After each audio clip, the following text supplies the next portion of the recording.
আমি অনুরোধ জানাই আমাদের বিখ্যাত কার্ডিওথোরাসিক সার্জন ও বহু সংস্থার সভাপতি, অন্যতম বাঙালি প্রতিষ্ঠান প্রবাসী বেঙ্গলি কালচারাল সোসাইটির সভাপতি ডক্টর এস.কে. সরকার মহাশয়কে উনি আমাদেরকে সম্বোধন করুন। আমরা একটু সময়টাকে মিস করেছি, এরপর আমাদের কালচারাল প্রোগ্রাম, আপনারা প্লিজ একটু ওয়েট করবেন।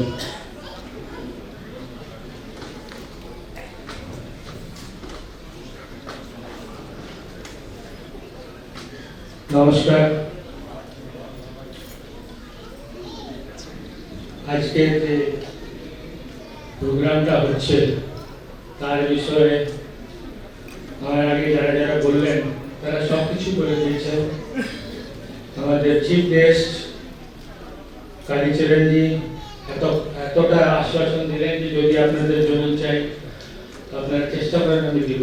মমতা শর্মাজি বললেন যে বাঙালিদের কি রূপ রাজস্থানে, ওরা কিভাবে বাঙালিদের রাজস্থানের মধ্যে ওটাকে বিহেভ করে, আর বাঙালিরা কি কি করতে পারে, ইভেন বাঙালিরা পলিটিক্যালি জয়েন করতে পারে, এমএল ইলেকশন দিতে পারে, এমপি ইলেকশন দিতে পারে।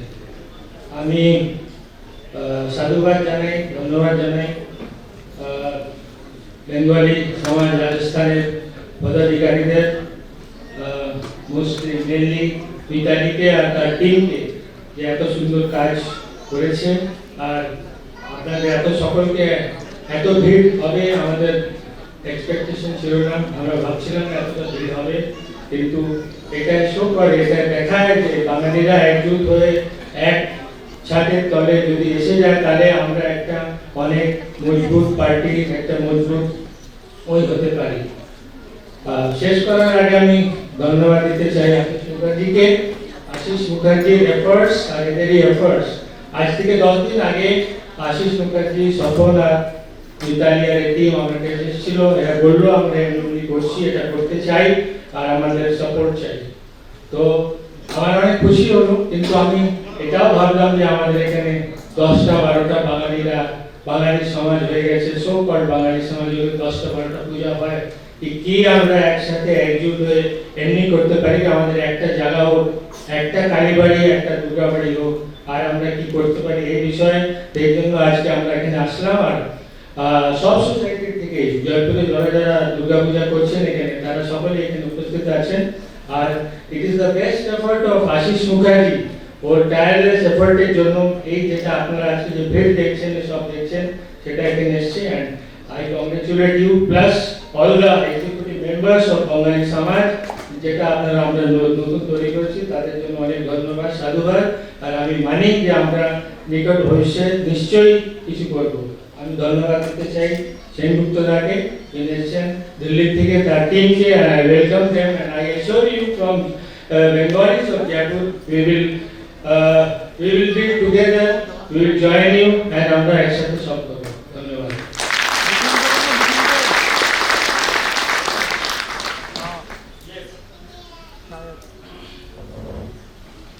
এই প্রোগ্রামটাকে সাকসেস করার জন্য যারা যারা আমাদের स्पॉन्सर उधर नाम बोलছি, जिन लोगों ने इस प्रोग्राम को स्पॉन्सर किया है उनका नाम इस तरह है: G G tronics India private limited Bengaluru, Shriram cables private limited Delhi, marathon batteries private limited Jaipur, income cable private limited new Delhi, global electrocom, Paras agroplast private limited Mumbai, Pataka Chai Jaipur, Reliance fox Jaipur, capricorn sleepers works private limited Mumbai, Shri Mamsha Mata jewellery works Johari Bazaar, Anchal designer Johari Bazaar, Mitali designer, Maithili designer sari suits blouse Sodala Jaipur, Manu astrology Sodala Jaipur, Singhania estates Kolkata এবং SD Sharma যেটা চ্যাটটা পাঠালেন ওটা দেখালাম।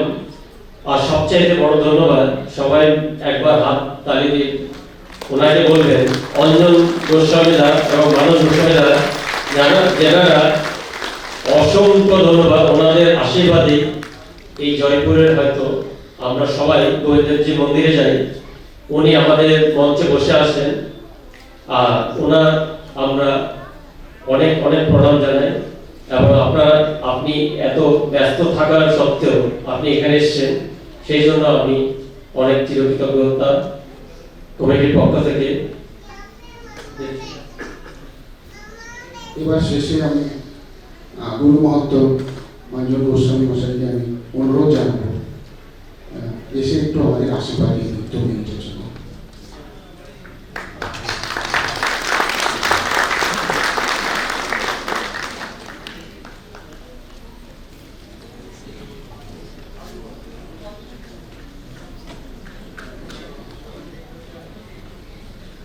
রাধে রাধে, জয় শ্রী গোবিন্দ। আজ আমরা যাকে West Bengal বলি, এটা আগে গৌড় দেশ বলে জানা যেত। এটা ব্রিটিশ টাইমে এসেই এর নাম ওয়েস্ট বেঙ্গল পড়ল। আর এই গড়িয়া প্রদেশে প্রথমে প্রাদুর্ভাব হয় শ্রীকৃষ্ণ চৈতন্য মহাপ্রভু, যিনি বলা যায় কলিযুগের অবতার। আর প্রথমে বলতে গেলে ইনি দলিতের উদ্ধার ইনি প্রথম করেছিলেন। এনার 6 শিষ্য ছিল, শ্রী রূপ গোস্বামী পাদ, শ্রী সনাতন গোস্বামী, আর 4 পার্ষদ আরো ছিলেন। শ্রী রূপ গোস্বামী পাদ বৃন্দাবন থেকে শ্রী গোবিন্দকে প্রকট করিয়েছিলেন। এটা সবকিছু শ্রীকৃষ্ণ চৈতন্য মহাপ্রভু জন্যই হয়েছিল। আমি খুব সংক্ষেপে বলছি। আর এই যে শ্রী গোবিন্দকে আপনারা দেখতে পাচ্ছেন, এটা শ্রীকৃষ্ণের বড় নাতি ছিল ব্রজনাথ। ইনি ঠাকুমার আদেশে, উনি ভালো শিল্পী ছিলেন, ওনার আদেশে এই শ্রী বিগ্রহটা নির্মিত করিল। এছাড়া 2টো বিগ্রহ আর নির্মিত করিল, মদন মোহন যেটা করলি আছে, গোপীনাথ এটা আপনার জয়পুরে রয়েছে। এই 3টে শ্রী বিগ্রহ আপনার কংস দেবী যে সন্তান বধ করেছিল, যে শিলাতে আমার বাবা বলে 3টে শিলা খণ্ড করে এই 3টে শ্রী বিগ্রহ তৈরি করেছিল। তারপর পরবর্তীকালে সব এটা সেবা হতে আরম্ভ হলো। অরণ্যদেবের মানে 16th সেঞ্চুরি শেষের দিকে বৃন্দাবনে উত্তর ভারত উৎপাদের জন্য জয়পুরের রাজা সরঙ্গনে এটা সেই বিগ্রহগুলো জয়পুরে আসে। বলতে গেলে আমাদের এখানে আগমন হলো 17th সেঞ্চুরিতে। তখন কেউ বাঙালি বলে ছিল না। আর প্রথম রাজাদের এই দরবারে প্রথম প্রধানমন্ত্রী হলেন কান্তিচন্দ্র মুখার্জি। তারপরে একা বিদ্যাধর ভট্টাচার্য তিনি ছিলেন। এই আপনি গড়গণেশ দেখতে পাচ্ছেন, গড়গণেশ থেকে বসে জয়পুরে পুরো রচনা করেছিলেন। তো আমি চাই, আমি তো বেশি কিছু বলবো না। এই বাঙালি সমাজ আর আজকে সমাজ নয়, অনেক পুরনো। আর দেশের পরিচয় বাঙালিরাই দিল। আজ আমরা গৌণ হতে যাচ্ছি, এটা গৌণ হতে দেবেন না। আজ আমাদের সর্বোচ্চ পদে আমাদের মাননীয় রাষ্ট্রপতি প্রণব বলেছেন, এটা আমাদের খুব গর্ব বিষয়। তো আপনাকে সবাইকে আমি বলছি, আমি এই বাঙালি সমাজকে আপনারা সশক্ত করুন, যাতে আমরা এই বাঙালি সমাজ উঠতে পারি। অন্য সমাজেরা অনেক কিছু ভালো কাজ করে, আমিও এটা সংকল্প দিচ্ছি এই বাঙালি সমাজ যাদের খুব দরকার, মানে কারো মেয়েকে বিয়ে দিতে পারছে না, কারো বাচ্চারা পড়াতে পারছে না, এই আমাদের সমাজ যদি আগে বেড়ে এই সব সাহায্য করে তো আমাদের খুব গর্ব বিষয় হবে। আমরা বাঙালি, আমাদের আর্ট কালচার এডুকেশন পুরনো নয়, সবচেয়ে পুরনো আমাদের কালচার। আজ আমরা বাংলা আর্ট কালচার এডুকেশনের জন্যই বেঁচে আছি। তো আমরা বাঙালি হয়ে বাংলাকে আগে বাড়াবো, এইটা আমার সমাজের জন্য, এই উত্থানের জন্য আমি অনেক অনেক এনাকে শুভকামনা দিই এবং ঠাকুরের কৃপাশীর্বাদ জানাই যাতে এই সমাজটা অনেক আগে বেরোক। আমি সব কিছু জন্য তৈরি আছি। জয় শ্রীরামচন্দ্র।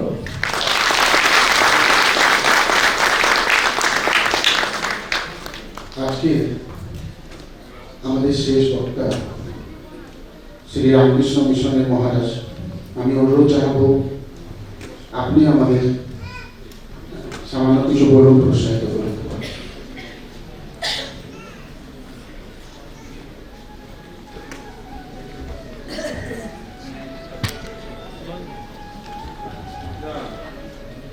ओम स्थापकाय च धर्मस्य सर्वधर्मस्वरूपिणे अवतार वरिष्ठाय रामकृष्णाय नमः। প্রথমে আমাকে এই অনুষ্ঠানে ডাকার জন্য আমি সব অনুষ্ঠানের উদ্যোক্তা যারা তাদের ধন্যবাদ জানাই। আমার তো ধারণা ছিল যে এখানে এই যে এখন শুরু হচ্ছে যে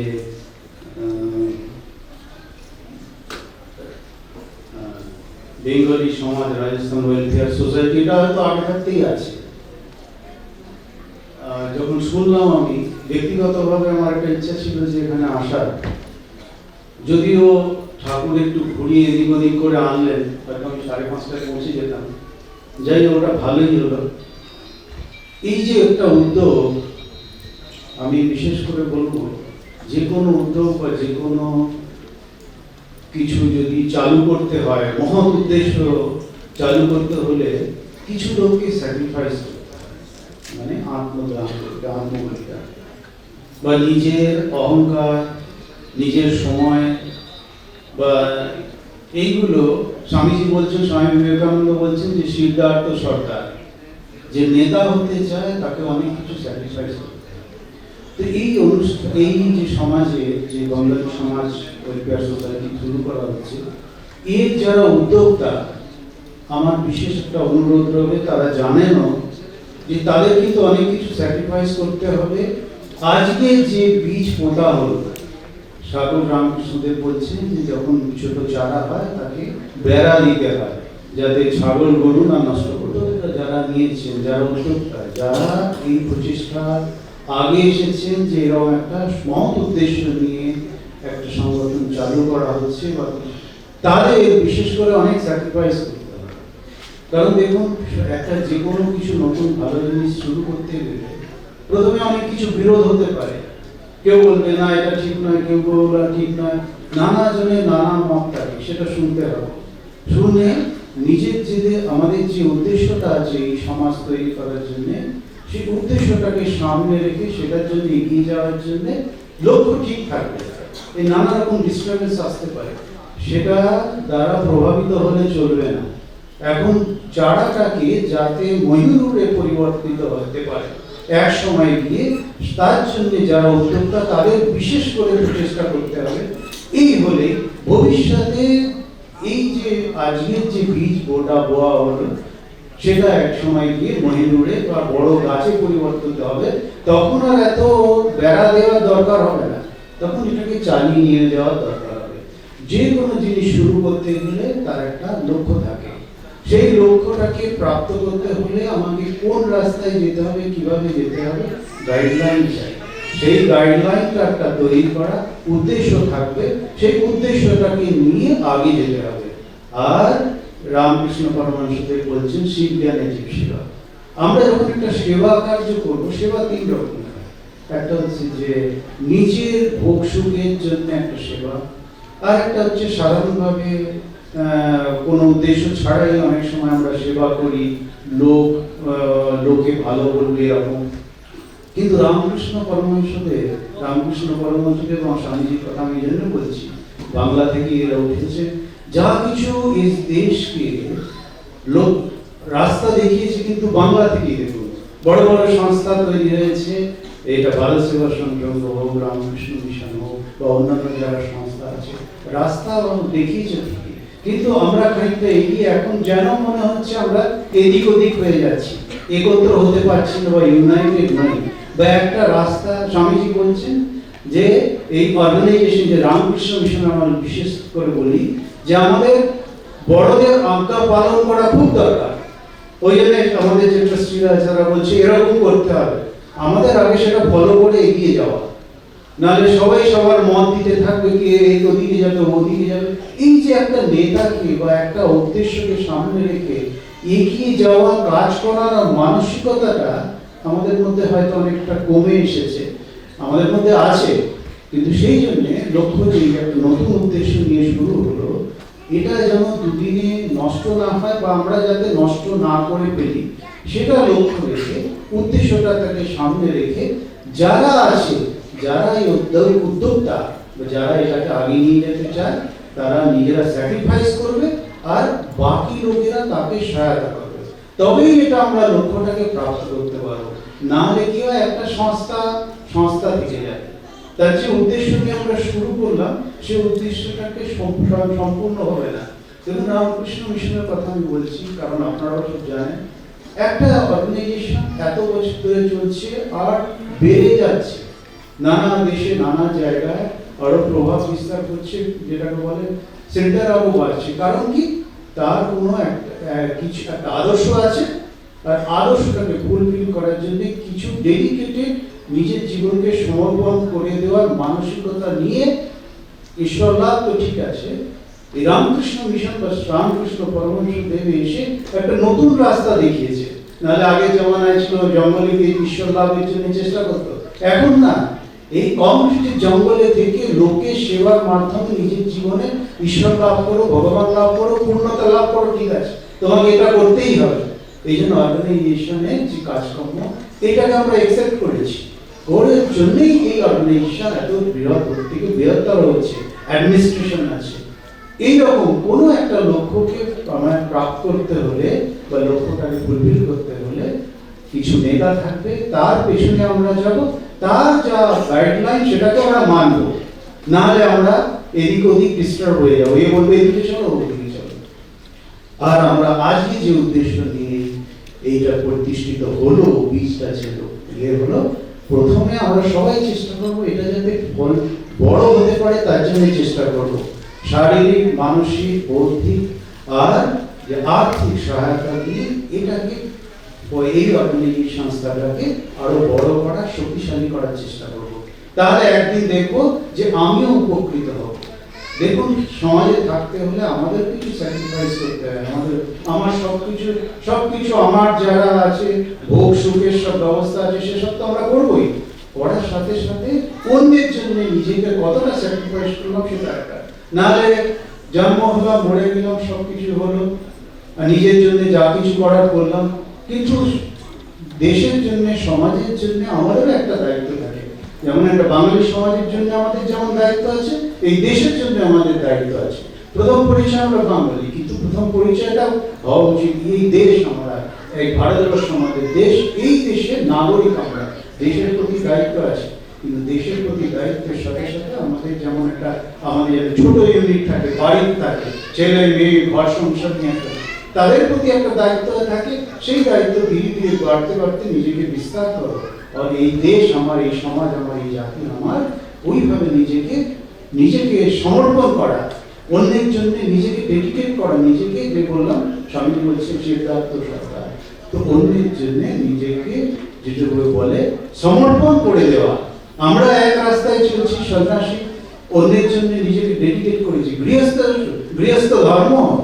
সেই জন্য আমাদের পরম্পরা ছিল ব্রহ্মচর্য, গারস্থ, বানপ্রস্থ, সন্ন্যাস আশ্রম। আর যেমন গারস্থ ধর্ম, বানপ্রস্থ ধর্ম, সন্ন্যাস ধর্ম, এই যে এটাও ধর্ম, সবকিছু ধর্মের সাথে জুড়ে আছে। আমরা আমাদের ধর্ম পালন করছি, আপনারা আপনার ধর্ম পালন করছেন। শুধু নিজেকে একটা ছোট এরিয়ার মধ্যে রাখলে চলবে না, আমাদের একটা দায়িত্ব আছে, গৃহস্থের একটা দায়িত্ব আছে, সন্ন্যাসীদের একটা দায়িত্ব আছে। স্বামীজি বলছেন প্রত্যেকে নিজের নিজের কর্মক্ষেত্রে প্রত্যেকেই মহান হতে পারে। সেই জন্য আমরা আমাদের দায়িত্ব পালন করছি বা সন্ন্যাসের আদর্শ নিয়ে পালন করার চেষ্টা করছি। আপনারাও গৃহস্থ হয়ে আপনারা আপনাদের গার্হস্থ ধর্মকে একদম উঁচু স্তরে নিয়ে যেতে পারেন, অর্থাৎ আপনাদের যে দায়িত্ব সেটাকে ফুলফিল করতে পারেন। এইভাবে এই সমাজের জন্য আপনারা চেষ্টা করতে পারেন, নিজের কন্ট্রিবিউশনটাকে দেওয়ার চেষ্টা করতে পারেন। আমি কি করতে পারি এই সমাজের জন্য, দেশের জন্য, আমার সকলের জন্য। এটা যদি হয় তখন শ্রীরামকৃষ্ণ বলছেন শিবজ্ঞানী জীব সেবা, সর্বভূতে ঈশ্বর দর্শনের চেষ্টা করা। আমাদের মধ্যে যে দেবতা আছে সবার মধ্যে সেই দেবতা। এই বুদ্ধি নিয়ে যদি আমি সেবা কার্য করি তাহলে সেটা ফুলফিল হবে। আমি ওপরে বসে অন্যকে দান করছি এই মেন্টালিটি নিয়ে কখনো আমি ফুলফিল হতে পারবো না, বা আমার ভেতরে দেবত্ব ডেভেলপ হবে না। মনুষ্য জীবনের উদ্দেশ্য আমাদের ভেতরে দেবত্বকে বিকশিত করা, প্রকাশিত করা। সেটা তখনই হবে যখন আমি অন্যের জন্য জীবনকে সমর্পণ করার চেষ্টা করব, ঈশ্বর লাভের জন্য অন্যের সেবার মাধ্যমে। এই জন্য শ্রীরামকৃষ্ণদেব বলছেন শিব জ্ঞানে জীব সেবা। ওই যদি করি তাহলে আমার ভেতরেও দেবত্ব প্রকাশিত হবে, অন্যের ভেতর দেবত্বকে আমি দেখতে পাবো। সেই জন্য রামকৃষ্ণ মিশনের ভাবধারাতেও আছে আত্মন মোক্ষার্থ জগৎ হিতায়চ, এই ভাবধারা নিয়ে আমরা কাজ করি। এটা আমাদের সনাতন পরম্পরা, এই দেশের পরম্পরা। আমরা এই দেশের এক নাগরিক, বাঙালি আমার প্রথম পরিচয়, অবশ্যই ঠিক আছে। তার সাথে এই দেশকে ভালোবাসা, সমাজকে ভালোবাসা, জাতিকে ভালোবাসা, এর মধ্যে দিয়ে নিজেকে সমর্পণ করা, তাহলেই আমাদের জীবনের উদ্দেশ্য পূর্ণ হয়। এই ভাবনা রেখে যদি আমি কাজ করি তাহলে আমাদের জীবনের উদ্দেশ্য যেমন লাভ হবে। ভগবান বলছেন, শ্রীরামকৃষ্ণদেব বলছেন, শুধু শ্রীরামকৃষ্ণদেব নয়, এরা আমাদের সনাতন ধর্মশাস্ত্রের কথা। এই আমাদের মনুষ্য জীবনের উদ্দেশ্য ভগবান লাভ। শুধু জন্মালাম, বিবাহ পালন করলাম, তারপরে মরে গেলাম, এটা উদ্দেশ্য নয়। উদ্দেশ্য হচ্ছে কোনো মহৎ কার্যের জন্য নিজেকে উৎসর্গ করা। এগুলো বাই প্রোডাক্ট। আমি সংসারে থাকলে চাকরি বাকরি করছি, সব হচ্ছে, এটা বাই প্রোডাক্ট। কিন্তু আসল উদ্দেশ্য হচ্ছে নিজেকে দেশের জন্য, সমাজের জন্য সমর্পণ করা। এটা যদি করতে পারি তাহলে আমাদের জীবন পূর্ণতা হবে, পূর্ণতা লাভ করবে।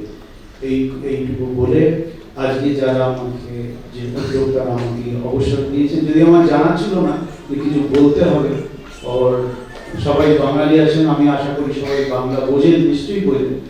আরো বাংলা ভাষার চর্চা করা, আর বাংলা ভাষার বাঙালি যে গর্ব, যে জিনিসগুলো নিয়ে আমরা গর্ব করি, সেই জিনিসগুলো জানা খুব দরকার।